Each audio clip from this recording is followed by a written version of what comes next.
லூக்கா எழுதின சுவிசேஷம் 18வது அதிகாரம் அதனுடைய 37வது வார்த்தையிலே நாம் இப்படி வாசிக்கிறோம்.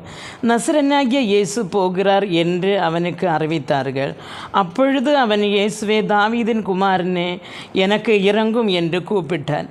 அருமையான தேவனுடைய பிள்ளைகளை, இங்கே ஒரு குருடன் கூப்பிடுகிறதை நாம் கேட்கிறோம். தாவீதின் குமாரனே, எனக்கு இறங்கும் என்று சொல்லி.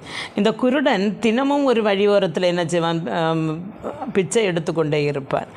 எப்பொழுதும் அதிலே கடந்து போகிறவர்கள் அந்த காலோச்சியை கேட்டு அவன் பிச்சை கேட்கிற பதிவு. ஆனால் அன்றைக்கு பதிவிலும் அதிகமான ஒரு சத்தத்தை அவன் அந்த இடத்துல கேட்கிறான்.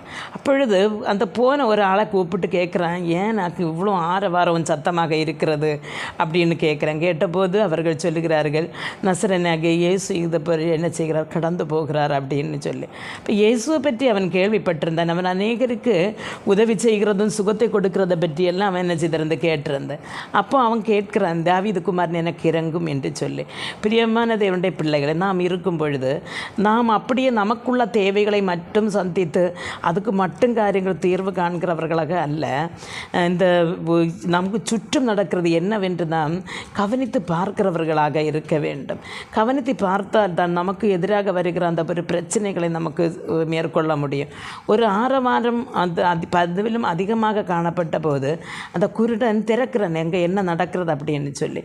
நம்முடைய வாழ்க்கையில் பதிவிலும் அதிகமான கஷ்டங்களோ அல்லனா வேதனைகளோ வரும்பொழுது அதற்கு காரணம் என்ன என்று நாம் என்ன செய்ய வேண்டும்?